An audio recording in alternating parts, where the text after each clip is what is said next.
avons vu le référentiel d'études, nous avons vu la loi de la gravitation universelle et nous avons vu aussi les 3 lois de Kepler. Dans cette vidéo, nous allons voir le mouvement circulaire uniforme. D'accord? Donc, quand on parle d'un mouvement, ça veut dire un déplacement d'un point A à un point B.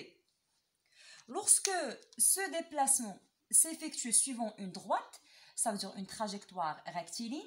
Donc, dans ce cas, on parle d'un mouvement rectiligne. Par contre, lorsque la trajectoire est un cercle, alors dans ce cas, on parle d'un mouvement circulaire. C'est bon? Ou bien dans le cas d'une vitesse constante, c'est-à-dire lorsque la vitesse est constante. Donc dans ce cas, on parle d'un mouvement circulaire uniforme. C'est bon? On passe aux propriétés d'un mouvement circulaire uniforme. D'accord? Donc un mouvement circulaire et uniforme possède quelques propriétés. Alors la première propriété, c'est que la trajectoire est un cercle. D'accord? Donc la trajectoire est un cercle. Deuxième propriété, la valeur de la vitesse est constante. D'accord? Par contre, le vecteur vitesse n'est pas constante.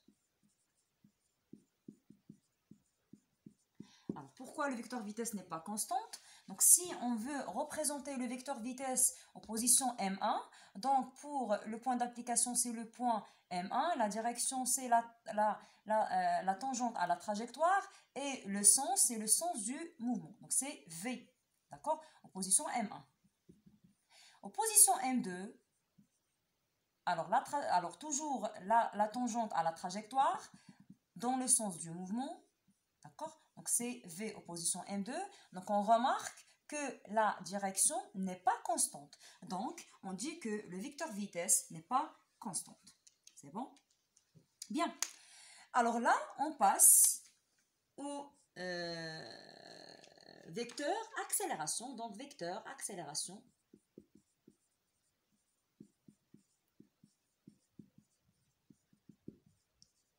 Alors, pour le vecteur accélération, puisqu'on est dans un mouvement circulaire uniforme, donc on va utiliser la base de Freinet ou bien le repère de Freinet. D'accord? Alors, le repère de Freinet, d'origine M, vecteur unitaire U et vecteur unitaire N. Donc, U, c'est toujours tangente à la trajectoire dans le sens du mouvement, donc c'est U. D'accord? Pour N, perpendiculaire avec U dans le sens du... plutôt, perpendiculaire avec U et dirigé vers le centre du cercle. Donc, c'est N. C'est bon? Alors, le vecteur accélération dans la base de Freinet, donc A égale AT, la composante tangentielle, fois le vecteur unitaire U, plus AN, la composante normale, fois le vecteur unitaire N, avec AT, c'est... Alors, AT, c'est dV sur dt, et AN égale V au carré sur R. C'est bon? Alors, puisqu'on a un mouvement, donc je remplace les deux composantes dans l'expression du vecteur accélération, j'obtiens donc A égale dV sur dt U plus V au carré sur R N. C'est bon? Alors, puisque le mouvement est circulaire uniforme, donc mouvement uniforme, ou plutôt mouvement circulaire uniforme, ça veut dire que V égale une constante. Donc, on peut conclure que la dérivée d'une constante égale 0. Ça veut dire que AT égale dV sur dt égale 0. Donc, A égale V au carré sur R, N. C'est bon? Alors A égale V au carré sur R, N. Alors V, je peux remplacer la vitesse par une expression qu'on a déjà vue l'année précédente. C'est V égale R fois oméga. Donc V, c'est la vitesse linéaire, d'accord? R, c'est le rayon du cercle. Et oméga, c'est la vitesse angulaire. Alors là, l'expression de l'accélération devient A égale R au carré fois oméga au carré sur R, N. Donc, je factorise par R. Donc, A égale R, oméga au carré, N. Donc, d'après cette expression, on peut conclure que A est centripète. Donc, A, ou bien le vecteur accélération, est centripète.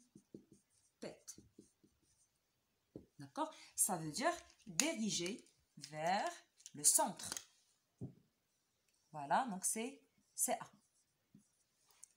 C'est bon? Bien.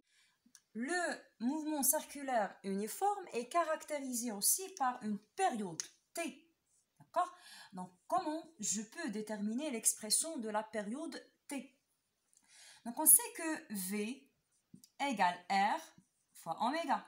D'accord? Et d'après ce qu'on a déjà vu en première année, nous avons vu que oméga égale 2pi sur la période T.